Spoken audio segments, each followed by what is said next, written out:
May nag-comment po na wala daw po akong kalam-alam sa paghahalaman.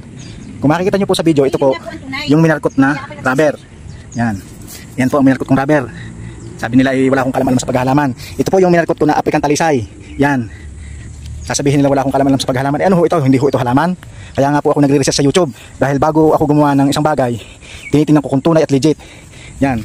Yan po ang mga puno na aking pinapatubo dito. Sasabihin nila sa comment ay wala akong kalam-alam sa paghahalaman. Yan, sa dami ko ditong seedling, yan, mga punla, mga markot. Ano yan, hindi po ba matatawag na halaman yan? Kasi po may kasama kami dito sa trabaho, sa farm, na ako daw po ay magmarkot ng langka kasi gusto niya mag-uwi. Kapag daw seedling ay masyadong matagal, kaya kasabay po ng pagmamarkot, nagpunla po ako ng buto ng langka. Galing din po sa puno na aking minarkot yan.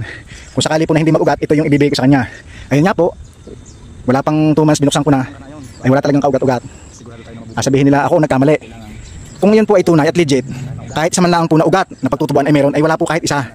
Kung nagkamali man po ako sa ginaya ko, siyempre yung gumawa na pinagayanan ko, yun ang mali. Katulad po nito, ito po ay napaka-endangered na ng halaman ito. Galing pa po ito sa Mindanao. Yan, galing sa Iligan City. Ito po ang tawag po dito sa amin ay balanoy. Ito po ay inihahalo sa tinulang manok. Kung ako po ay walang kalam-alam sa paghahalaman, ito po hindi ko papadami. Yan, yan po ang paruwayban. Ako ay may alam sa paghahalaman. Ito po, yung kita nyo po sa aking ibang video. Tungkol sa paghahalaman pa rin ang mapapanood ninyo sa pagtatanim.